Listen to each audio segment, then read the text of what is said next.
Hi guys, welcome back to my channel. আমি মানসী চলে এসেছি আবারও একটা ব্লগ নিয়ে। তো দেখো, আজকে সকালটা শুরুটা খুব সুন্দর হয়েছিল। তার কারণ হচ্ছে আজকে আমাদের বাড়িতে মা শীতলাকে প্রতিষ্ঠিত করা হবে। তার কারণ হচ্ছে আমাদের গ্রাম থেকে একজন দান করেছে, তাই মন্দির প্রতিষ্ঠিত হবে। তো দেখো, ঝটপট রেডি হয়ে গেছি। তো দেখো, রান্না শুরু হয়ে গেছে। আমার কাকা শ্বশুর বাড়িতেই মন্দির রয়েছে, তো মন্দিরের মধ্যেই মাকে প্রতিষ্ঠিত করা হবে। তো দেখো, সবাই তোড়জোড় করে আয়োজন শুরু করে দিয়েছে। তার কারণ হচ্ছে কিছুক্ষণ পরেই মা চলে আসবে। দেখো, বেদি সাজানো হয়ে গেছে, আর বলতে বলতে মা চলেও আসলো। তো তারপর দেখো, মাকে নিয়ে চলে আসা হয়েছে।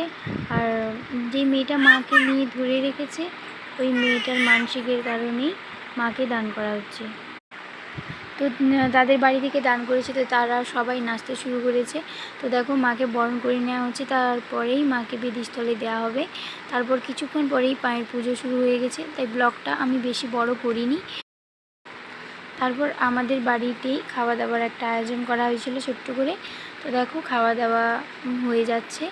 তো তারপর অনেকক্ষণ পরই রেস্ট করতে একটু টাইম পেলাম। সন্ধ্যা হয়ে গেছে এইসব গুছিয়ে উঠতে। ভালো লাগলে তোমরা